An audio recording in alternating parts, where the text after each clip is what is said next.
시편 1편 1절에서 6절.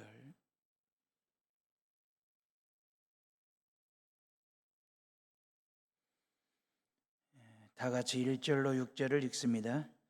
복 있는 사람은 악인들의 꾀를 따르지 아니하며 죄인들의 길에 서지 아니하며 오만한 자들의 자리에 앉지 아니하고 오직 여호와의 율법을 즐거워하여 그의 율법을 주야로 묵상하는도다. 그는 시냇가에 심은 나무가 철을 따라 열매를 맺으며 그 잎사귀가 마르지 아니함 같으니 그가 하는 모든 일이 다 형통하리로다. 악인들은 그렇지 아니하며 오직 바람에 나는 겨와 같도다. 그러므로 악인들은 심판을 견디지 못하며 죄인들이 의인들의 모임에 들지 못하리로다. 무릇 의인들의 길은 여호와께서 인정하시나 악인들의 길은 망하리로다. 아멘. 네. 시편은 150편의 엄청난 시들을 모아놓은 모음집, 모듬집, 그렇게 이야기할 수 있습니다. 시편 1편은 방대한 시집 앞에 서 있는 세워놓은 안내 표지판이라 할까, 저는 그렇게 생각을 해봤어요. 제가 지지난주 난생 처음으로 거문도에 가서 1박을 했습니다. 처음 거문도를 가본 거예요. 노예 안에 이단 사이비 대책위원회가 있습니다. 이 땅의 이단 사이비로부터 어떻게 교인들의 신앙을 지켜낼 것인지를 놓고 매주 목요일마다 아침 6시 반에 노예회관에서 목사 장로들이 모여서 초창기도회를 해요. 그러면서 기도를 열심히 하는 그 기도회가 벌써 20년이 된 거예요. 그 20년을 기념하여 거문도 방문해서 6개 교회 목사님, 사모님들 위로하고, 그리고 어떻게 통일교 자금이 거문도 땅까지, 섬까지 들어갔는지, 거기 호텔이 지어져 있거든요. 그런 상황들, 현장을 둘러볼 겸해서 제가 또 그 일을 하고 있기 때문에 거문도를 방문하게 된 겁니다.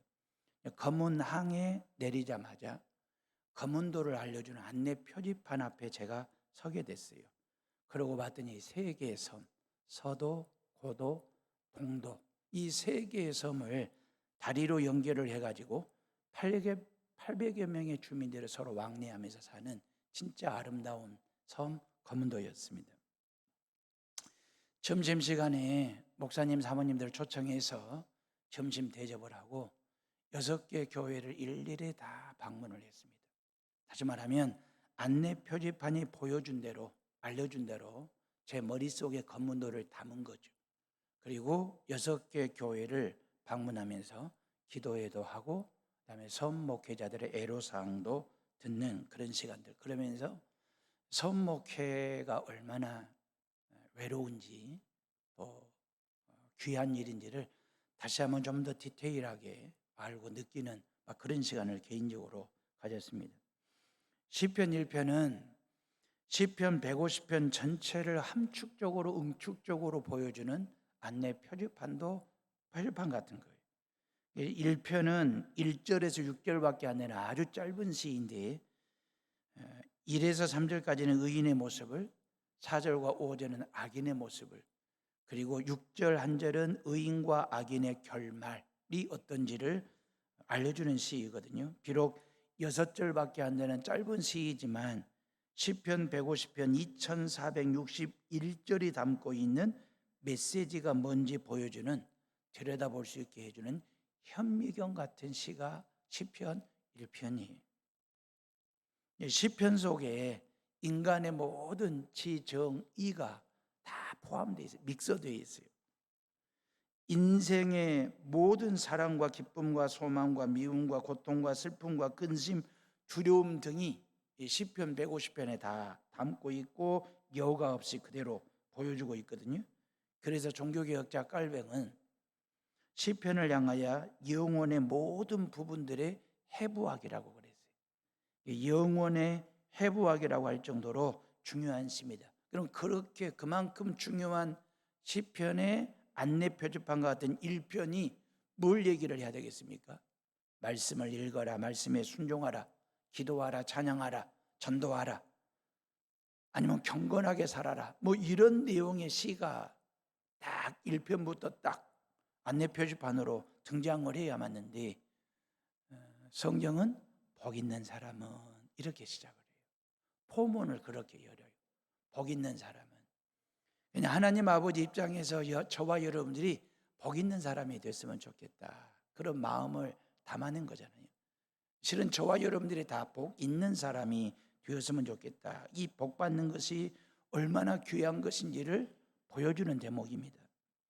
하나님께서 저와 여러분들을 하나님 당신 형상대로 지으시고 창조하신 다음에 가장 먼저 하신 일이 뭐냐면, 일을 시키거나 집을 짓게 하거나 돈을 벌게 하거나 쉼을 얻게 하거나, 그게 아니에요. 창세기 1장 27절에 보니까 하나님이 자기 형상 곧 하나님의 형상대로 사람을 창조하시되 남자와 여자를 창조하시고, 그 다음 절이 중요해요. 하나님이 그들에게 일을 주시며 아닙니다. 집을 주시며 아닙니다. 돈을 주시며 아닙니다. 쉼을 주시며 아닙니다. 복을 주시되, 그렇게 되어 있어요. 복을 주시되. 근데 이 복이 뭐냐? 사도 바울은 에베소서 1장에서 하늘에 속한 신령한 복이라고 얘기했어요. 에베소서 1장 3절에 보면 찬송하리로다 하나님 곧 우리 주 예수 그리스도의 아버지께서 그리스도 안에서 하늘에 속한 모든 신령한 복을 너희에게 주시니, 그랬어요. 그러면 하늘에 속한 신령한 복이 뭐냐 그 말이에요. 근데 에베소서 2장 8절에 너희가 그 은혜를 인하여 믿음으로 말미암아 구원을 얻었나니 이것이 너희에게서 난 것이 아니요 하나님의 선물이라는 거예요. 신령한 복이 뭐냐면 예수님 믿고 구원받는 거예요. 하나님의 자녀가 되는 거래요. 이게 하나님의 은혜로 거저 선물로 주어진 이 복을 받는 게 하늘에 속한 신령한 복을 받은 복인 말입니다. 그러니까 하나님 아버지는 가장 먼저 주신 게 뭐냐면 복부터 주셨어요.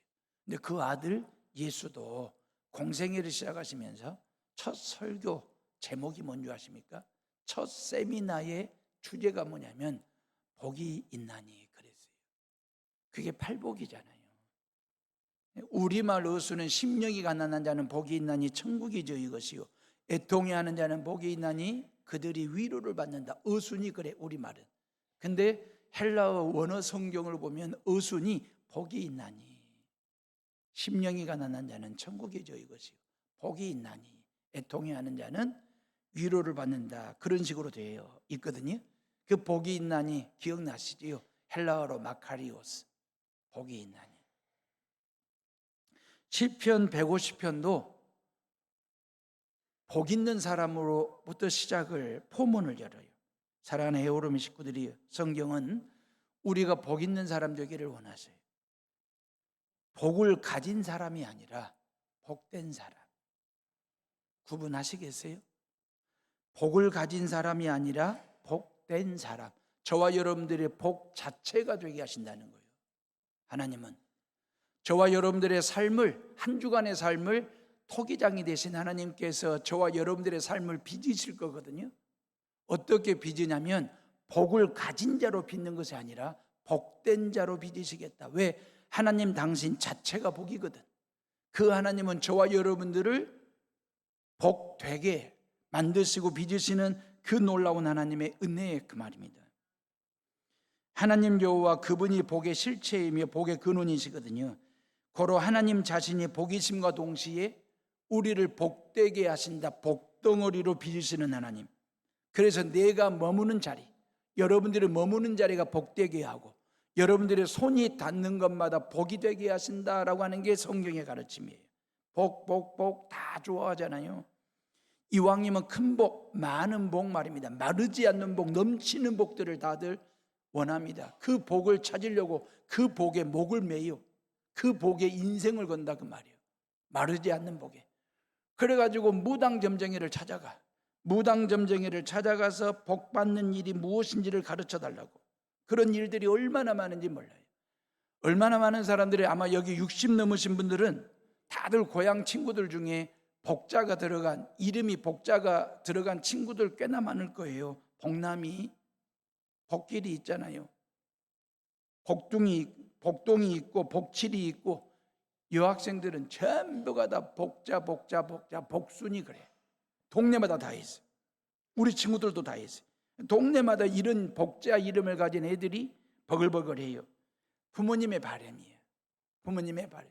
다시 말하면 내 때는 가난하게 살았지만, 내 때는, 우리 때는 진짜 가난하게 살고 복 없이 살았지만, 우리 자식들 때는, 세대에는 진짜 복 많이 받고 복 누리면서 살았으면 좋겠다라고 하는 간절한 바람을 이름에다가 담아낸 거예요. 그러면서 복을 구해, 복을 찾아요. 문제는 뭐냐면, 진짜 복을 누가 준 줄도 모르면, 진짜 복을 누가 주는지를 모르고 복을 구하고 복을 찾으면, 그걸 우리는 기복이라고 얘기해요. 기복신앙.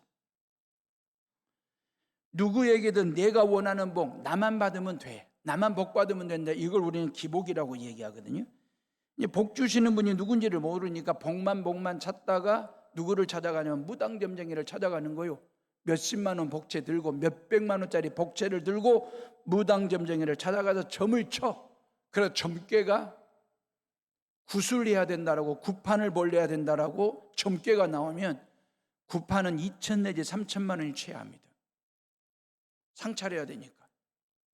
그래도 1억 이상은 굿비를 내야 무당점쟁이가 작두를 타든지 푸닥거리를 제대로 합니다. 1억 이상 정도는 내야. 이 엄청 급이 달라. 무당 찾아가면 구술합니다. 근데 저와 여러분들이 이 시간 누구를 찾아왔어요? God, 하나님을 찾아온 사람들이에요. 하나님을 찾고 하나님을 믿는 사람들인데, God 앞에서 예배를 드리고 God 앞에 서서 그분의 말씀을 듣는 저와 여러분들, 하나님은 기복을 주시는 분이 아니에요. 축복을 주시는 분이에요. 지난주에 말씀드렸잖아요. 브라카. 축복을 주시는 분인데, 그 축복을 받아가지고 내가 누리면 내가 행복해지는 거예요. 아스레이. 하나님은 저와 여러분들에게 축복하시고 행복하게 살기를 원하시는 그, 그렇게 우리를 빚어가시는 분이지, 하나님마저도 우리에게 기복을 하시는 분이 아니다 그 말이에요. 그분은 God이신데 굿되게 하시는 거예요. 영어 알파벳으로 God 그러잖아요. God, 하나님. God, God 앞에 서면 그분 우리에게 알파벳 O를 하나 더 넣어주십니다. God, God, good 되게 하는 거예요. 아주 좋다. very very good 할 때. 하나님은, 우리가 하나님 앞에 서면 하나님은 우리에게 O를 하나 더 넣어가지고 good 되게 하시는 그 하나님 말입니다. 그런 하나님을 찾아갈 때 굿된 인생을 살거든요. 근데 건진법사를 찾아가고 천공을 찾아가고 무속인들을 찾아가면 구판을 벌리자고 그래. 구판을. 이제 구술하는 목적이 뭔지 아십니까? 왜 무속인들을 찾아가는 목적이 뭐냐? 그 무속인들의 구판을 벌리자는 목적이 뭐냐면 골드 인생을 살자는 거예요. 골드 인생을 살고 싶은 거예요. GOD에다가 L자 하나를 넣자는 거지. 그래서 GOLD, 골드가 되는 거예요. 그게 무속이에요. 그게 무당점쟁이가 하는 그 God, 골드 그 말입니다. 그러니까 여러분들의 인생에 GOOD, God 인생을 살 거냐, GOLD, 골드 인생을 살 거냐는 것은 여러분들이 알아서 하시면 돼요. 골드는 말입니다. 금은 말입니다. 복을 가진 자예요. 근데 GOOD는 복된 자예요. 차원이 달라요. 하나님이 저와 여러분들을 빚으실 때의 그 말이에요. 하나님은 반드시 굿되게 빚으셔요. 너도 좋고 남들도 좋고 다 좋은 세상 만드는 사람이 되라고 되신 하나님이. 근데 세상은 말입니다. 골드 쥐고 금덩어리 쥐고 손에 쥐고 사는 것이 성공이고 그게 진짜 복이라고들 우기고 살아가는 것이거든요. 금이 필요 없다는 말이 아닙니다. 돈이 필요 없다는 말이 절대 아닙니다. 골드 인생을 살지 말라는 말이 아닙니다. 금도 돈도 많으면 많을수록 좋습니다. 그러나 모으고 쥐고 쟁이는 데만 목적을 둔다고 한다면 그 인생은 골드 인생이에요. 조건적인 인생인 거지. 그런데 그 금과 돈을 나누고 베푸는 데 쓰면 그 사람을 복된 사람이라고 얘기하는 거예요. 이게 복을 가진 사람은 돈을 가진 사람이고 금을 가진 사람이고, 복된 사람은 금이 없어도 그 말입니다. 나도 좋고 너도 좋고 좋은 세상 만드는 일에 하나님 앞에 기도하는 사람, 나눌 때 베풀 때, 이게 아스레이, 행복이 된다라고 하는 것입니다. 그러니까 우리가 세상 사람들과 좀 결이 다름을 어디서 승부를 걸어야 되냐면, 금덩어리 가지고 승부를 거는 게 아니에요. 돈 가지고 승부를 거는 게 아니에요. 복을 가진 자로 살 거냐, 복된 자로 복 자체로 살 거냐, 그걸 가지고 승부를 거는 거지. 그리스도인다움은, 크리스찬답게는 어디서 나오냐면 돈에서 나오는 게 아니에요. 삶에서 나오는 거예요. 락 가수였던 그 윤한기 씨 잘 아시잖아요. 43년생이니까 나이가 80이 넘었어요. 그 여동생은 뮤지컬 배우 윤복희 권사이시잖아요. 윤한기 자서전에 나온 얘기 좀 할게요. 아버지는 미 8군 무대에서 노래를 부르는 가수였대요. 어머니는 무용수였대요. 8군 부대. 아버지가 너무 일찍 마약을 손대가지고 아버지는 나중에 폐결핵으로 일찍 돌아갔어요. 어머니마저도 무용수로 따라다니며 일을 하다가 허리가 고장이 나서 어머니마저도 일찍 죽습니다. 천하에 두 남매가 고아가 돼요. 어린 시절이 얼마나 가난했든지 힘들었든지 윤한기는 해병대 자원 입대를 합니다. 군대라도 가면 허기진 배라도 짬밥으로 채울 수 있겠다 싶어가지고 군 입대, 자원 입대, 해병대를 갑니다. 제대하고 난 후에 가수 활동을 해요. 근데 행복한 노래를 못 불러. 왜? 자신들의 삶이 너무 고단하고 너무너무 고통스러우니까 이 남매가 행복과 관련된 노래를 부르지를 못하고 만든지를 못합니다. 오히려 그때 당시 지었던 노래를 들어보면 서글프기도 하고 한이 서려 있기도 하고 그런 노래들이에요. 제가 노래 한 곡 불러드릴게요. 내가 왜 이럴까, 오지 하늘 사람을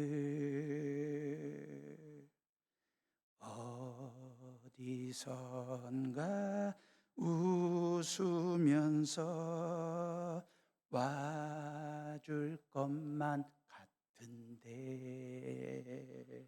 이 정도면 박수가 나올 것도 한데, 아니 그 박수 치라는 말이 아니고, 그러면서 그 다음에 가사가 그 사람을 만나지 않았던들, 그 사람을 만나지 않았던들 이 고통 이 괴로움이 나에겐 없을 걸 그랬어요. 그 장밋빛 스카프 이렇게 노래를 불러요. 차라리 그 사람을 안 만났더라면 내가 이런 고통 이런 슬픔이 없었을 건데. 그리고 이게 1975년도에 불렀던 노래인데 대히트를 칩니다. 장밋빛 스카프 말입니다. 서글퍼 들어보면. 그 다음 노래가 뭔지 아십니까? 무슨 말을 할까요? 이 노래예요. 불러드릴까요? 그냥 가사만 들어보세요. 가사가 울고 싶은 이 마음 눈물을 글썽이며 허공만 바라보네. 무슨 까닭인가요? 무슨 까닭인가요? 나는 어떡하라고 절규를 해요. 노래로 나는 어떡하라고. 이런 노래만 불러. 그 다음 노래가 뭔지 아십니까? 너무합니다. 요 김수희가 불렀거든. 너무합니다. 막 절규를 해. 너무합니다. 노래는 김수희가 불러가지고 히트를 쳤는데 누가 만든 곡이냐? 윤한기가 만든 곡입니다. 다 이런 곡들이에요. 이런 곡. 노래가 들어보면 서글퍼. 어쩔 때는 청성 맞기도 해. 행복하지를 못하니까 행복한 노래가 나오지를 못하는 거예요. 이런 윤한기, 윤복희 남매가 1976년도에 하나님을 만나요. 그래, 하나님을 믿어. 그러면서 삶이 바뀌기 시작해. 1979년도에 여동생 윤복희가 먼 일로 인하여 너무 힘들어하고 굉장히 괴로워하는 것을 오빠가 봅니다. 그때 동생을 위해서 이사야 37장을 묵상하다가 갑자기 곡을 써요. 자서전에 보면 하나님께서 갑작스럽게 급하게 영감을 주셨다는 거예요. 그래가지고 곡을 써서 만든 노래가 여러분들이 잘 아시는 노래예요. 거의 복음성가 급에 가까운 노래이거든요. 네가 만약 괴로울 때면 내가 너를 위로해 줄게. 네가 만약 서러울 때면 내가 너의 눈물이 되리. 쭉 그래요. 그렇게 불러. 그러면서 어두운 밤 험한 길 걸을 때 그러면서 내가 너의 등불이 되리. 그러면서 뒤쪽으로 가면서 나는 너의 영원한 형제여. 나는 너의 기쁨이야. 나는 너의 영원한 친구야. 이런 노래예요. 이게 뭔 노래냐면 여동생이 너무 힘들어하니까 너의 눈물을 누가 위로해 줄 거냐 그 말이에요. 네가 외로울 때 여호와 하나님이 너의 위로자가 되고, 네가 눈물을 흘릴 때 여호와 하나님이 너의 눈물을 닦아주고, 이 노래를 부르는 거예요. 이게 1절은 우리 한글 우리말로 가사거든요. 2절은 영어예요. 이게 최초로 영한 혼용 노래입니다. 1절은 대중가요이기 때문에 하나님이라는 말을 못 써. 2절은 영어로 가사를 썼기 때문에 써요. 그러면서 이 남매가 이 노래를 불러. 너는 나의 영원한 노래요. 너는 나의 영원한 기쁨이요. 너는 나의 영원한 친구요. 다시 말하면 너하고 나하고 여호와 하나님을 영원한 나의 노래로, 친구로, 위로자로 삼고 살자. 노래 제목이 여러분이지만 정말 마음 같아서는 하나님이라고 노래 제목을 따고 싶고 예수님이라고 노래 제목을 짓고는 싶었는데 이게 대중가요이다 보니 여러분이라고 이름을 지었다라고 하는 거예요. 하나님을 믿은 이후로 윤한규, 윤복희 두 남매의 인생이 바뀌었어요. 슬픈 노래보다는 희망에 찬 기쁨의 노래를 부르기 시작했어요. 희망찬 노래를 부르기 시작했어요. 1979년에 여러분이라는 노래를 불렀잖아요. 1980년도에 뭔 노래를 부른 줄 아십니까? 나는 행복합니다. 나는 행복합니다. 뒤에 가서 정말 정말 행복합니다. 이 노래를 불러요. 대중가요이니까 이 속에는 담지는 못했지만 이 속에 담아낸 거예요. 나는 예수님이 더 행복하다는 거예요. 나는 구원받아서 너무너무 정말 행복하다라고 하나님이 주신 축복이 뭔지 예수님 믿고 난 후에 아는 거예요. 하나님의 자녀로 사는 것이 축복이고 구원받은 것이 축복이고 천국 가는 것이 축복이라는 사실을 알고 이 축복을 어떻게 할까? 국민들과 함께 어떻게 이 기쁨과 이 희망을, 은혜를 누리며 나눌 수 있을까? 그렇게 해서 노래를 지은 것이 예수님 만나고 난 이후에 희망찬, 기쁨에 찬 노래를 부르기 시작하면서 그렇게 노래를 불렀어요. 제가 여러분들에게 지금 몇 곡을 부른 줄 아십니까? 5곡 불렀어요. 내가 왜 이럴까? 무슨 말을 할까요? 너무합니다. 여러분이 한 노래. 나는 행복합니다. 제가 미리 추석맞이 콩쿨 대회를 미리 보여드린 거예요, 지금. 이런 희망찬 노래를 부르고 난 다음에 1986년도에 미국으로 가가지고 신학을 공부해요. 그 목회자의 길을 걸은 거예요. 지금 예술신학교 학장으로 기독교 음악 CCM을 위해서 아주 80이 넘은 나이에도 남매가 쉼없는 사역을 하고 있습니다. 구원받은 축복, 이걸 전 국민들과 함께 이 기쁨을 누리면서 나누면서 너무너무 행복하다고 이 노래를 부르는 거, 이게 진짜 복이지 않을까. 하나님께서 아브라함을 믿음의 조상으로 삼으실 때에 약속하신 게 있어요. 내가 너를 복의 근원으로 삼겠다. 복의 근원으로 삼는다는 말은 아브라함 너만 복받아라 그 말이 아니에요. 내가 너에게 준 복을 너를 통해서 이 복이 사방팔방으로 앞뒤 좌우로 흘려보내고 나누는 사람이 축복의 통로가 되라고 하나님께서 아브라함을 선택하셨다라고 말씀하시거든요. 세상의 행복론은 조건을 얘기해요. 세상의 행복론을 조건을 걸어. 그 조건이 뭐냐면 건강하기 때문에, 돈이 있기 때문에, 성공했기 때문에 행복하다는 거예요. 이 행복이 얼마나 불안합니까? 실은 조건 때문에 행복하다고 한다면 이 조건이 사라지는 순간에 행복도 있을처럼 사라져버릴 거거든. 그게 세상이 말하는 행복론이에요. 조건 때문에 행복할 것 같다면 누가 행복한 삶을 못 살겠어요? 근데 성경이 말씀하시는 행복은 조건이 아니에요. 사명으로 살라는 거예요. 하나님이 너에게 축복했으니까, 하나님의 자녀 삼아주시고 죄사함 받게 해주시고 구원받게 해주시고 천국 가게 했으니까 네가 사명자가 되어서 그 축복을 나누고 누리는 자가 되어서 세상을 이롭게 행복하게 만드는 삶을 살으라고 우리로 하여금 사명자가 되게 하시고 그렇게 축복된 삶을 사는 것 말입니다. 만약에 조건 때문에 행복할 수 있다고 한다면 에덴 동산의 아담과 하와만큼 완벽한 조건을 갖춘 사람이 어디가 있어요? 에덴 동산은 완벽했는데 그 완벽한 에덴 동산에서 아담과 하와가 지은 죄는 악인들의 꾀를 쫓았습니다. 죄인들의 길에 섰습니다. 오만한 자리에 앉았습니다. 하나님처럼 되고 싶어가지고. 그래서 선악을 알게 하는 열매를 따먹지 않습니까? 이와 반면에 요셉은 말이에요. 요셉의 환경은 얼마나 열악했는지 몰라. 형들의 미움 사가지고 애굽 땅의 노예로 팔려갑니다. 근데 머슴살이를 성실하게 해. 머슴살이를 진짜 행복하게 해요. 그래서 하나님이 보디발의 집에 축복을 줘요. 요셉 때문에. 보디발의 집에 복을 받습니다. 억울한 누명을 쓰고 감옥 안에 갇히게 돼. 이제는 옥살이를 해. 그 옥살이도 행복하게 합니다. 그때 하나님이 그 감옥에 복을 주십니다. 다시 말하면 조건 때문에 행복한 삶을 산다, 그게 아니에요. 요셉은 여건 환경은 형편없지만 그 말이에요. 그의 마음속에 하나님이 주신 꿈이 있었잖아요. 하나님이 주신 그 복을 붙잡고 머슴살이를 행복하게 했더니, 옥살이를 행복하게 했더니 하나님께서 주변 사람들까지 복을 받게 하더라고요. 복을 가진 자와 복된 자의 차이 뭔지 아시겠잖아요. 어찌 보면 에덴의 아담은 복을 가진 사람이었어요. 근데 요셉은 복된 자였거든요. 그래서 요셉이 머무는 곳마다 복을 받았습니다. 요셉이 복 자체였거든.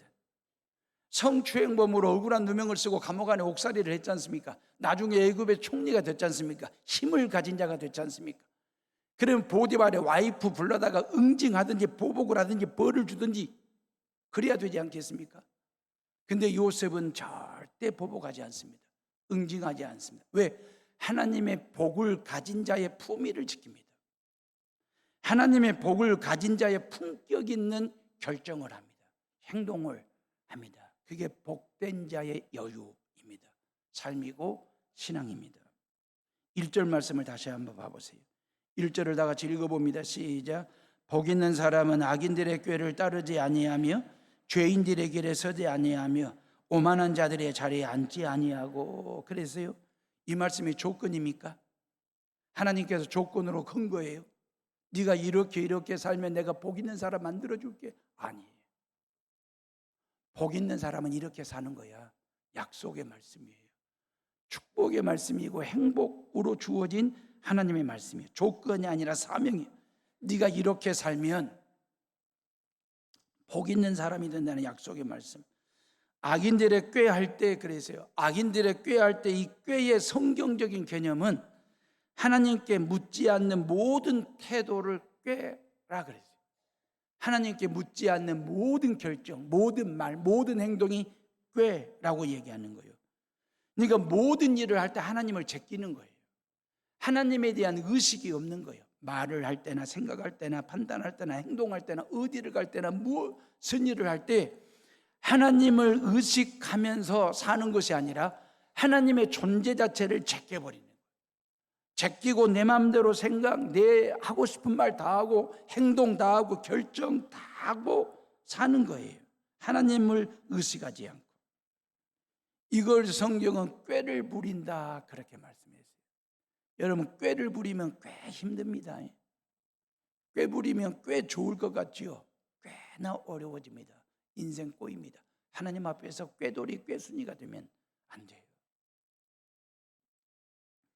꾀를 부리면 복을 누리지를 못합니다. 꾀를 쥐면 복을 놓칩니다. 근데 꾀를 버리고 복을 잡으면 그 말이에요. 하루 24시간 내내 하나님의 존재를 의식하며 그걸 인지하고 인정하면서 살아가는 성도들 되시기를 주님의 이름으로 축원합니다.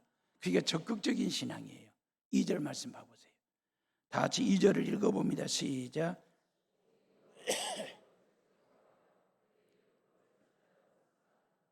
예, 1절 말씀에 아니하며 그랬잖아요. 근데 2절 말씀에 하라 적극적인 신앙. 다시 말하면 부정적인 행동을 하지 않는 수준의 복이 아니라 하나님이 주시는 복은 하라 적극적이고도 긍정적인 행동을 통해서 받을 수 있는 복을 이야기하는 것이거든요. 단지 아니하고 수준에 머무는 것이 아니라 하나님이 기뻐하실 일을 적극적으로 긍정적으로 하는 것, 그게 뭐냐 하면 여호와의 율법을 즐거워하며 주의 말씀을 내가 주야로 묵상하는 일이에요. 이게 적극적인 신앙이에요. 여호와의 율법을 모세 오경만을 얘기하는 게 아니라 성경 66권 전부를 다 말씀하셔요. 하나님의 말씀을 내가 즐거워하며 주야로 묵상하는도다 그랬거든요. 묵상이라고 하는 말은 히브리어로 하가 그래요. 하가라고 하는 말은 낮은 목소리로 중얼거리며 읽는다 할 때 이걸 묵상이라고 얘기해요. 우리는 아무 말도 하지 않고 묵묵히 있는 걸 묵상이라고 생각하잖아요. 근데 원어적 의미는 하나님이 나에게 행하신 모든 일들, 하나님의 말씀을 내가 읊조리듯이 중얼중얼 하는 걸 묵상하가라고 이야기하는 것이거든요. 하루 종일 주야로 낮이든 밤이든 아침이든 하나님의 말씀을 읊조리듯이 하나님이 내게 베풀어 주신 그 은혜에 대해서 감사하듯이 그냥 그래 중얼중얼 하는 걸 묵상이라고 얘기하거든요. 주의 말씀을 즐거워하고 주야로 묵상한다는 것은 단지 말씀을 읽고 듣고 곧 잊어버리는 걸 말하는 게 아니고 말씀을 깊이 생각하고 묵상하면서 자신의 삶에 적용하는 거예요. 자신의 삶을 비추어 보고 되새기고 음미하고 삶에 적용하는 거 말입니다. 말씀을 거울 삼아 그 말이에요. 나의 삶을 들여다보는 거죠. 내 신앙을 다시 한번 확인하고 점검하면서 하나님 앞에서 진솔한 삶을 살아내기 위한 고단한 노력, 투영하는 것, 지금까지 걸어온 삶, 그리고 앞으로 걸어가야 될 삶을 하나님의 말씀에 비추어 보는 것, 이걸 우리는 묵상이라고 이야기합니다. 이게 동양의 명상과 기독교의 묵상이 같은 듯 하면서 달라요. 동양에서 말하는 명상이라고 하는 것은 마음을 비우는 행위잖아요. 마음이 비워질 때까지 명상 또 명상하는 거잖아요.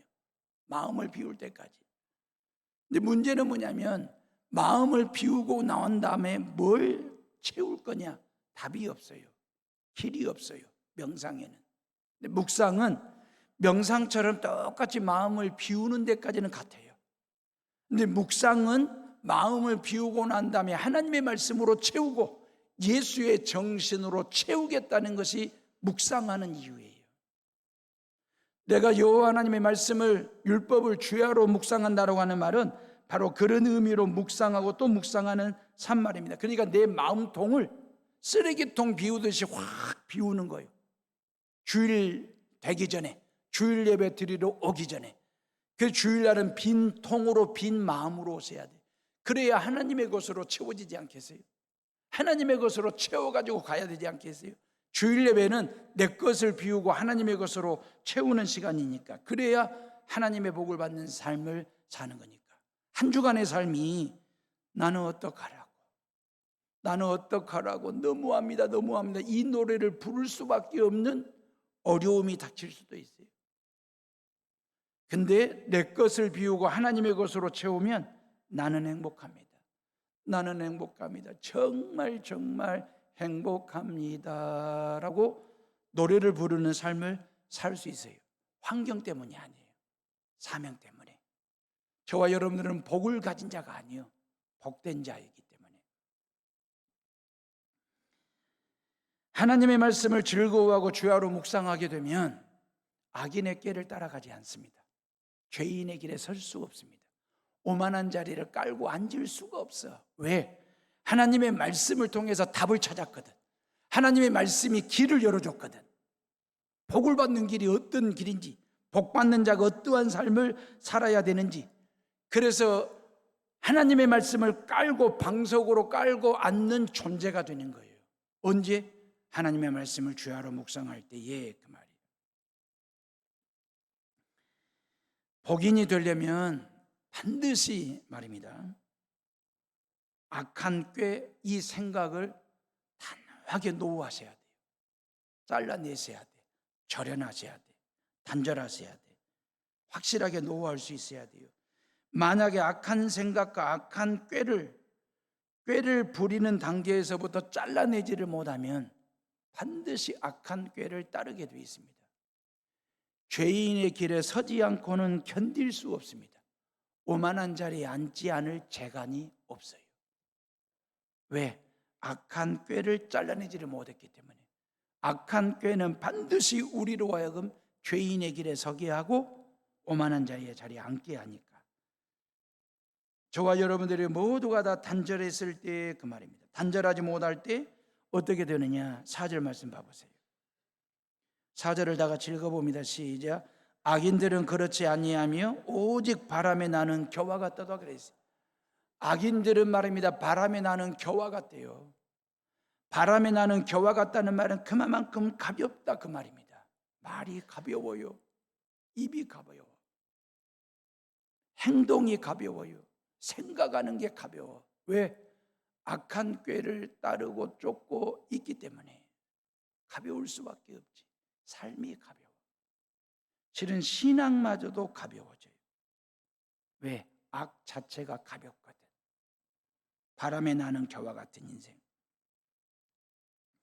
그런데 우리가 악을 절연하고 잘라내면 3절 말씀 봐보세요. 다시 3절을 읽어봅니다. 시작.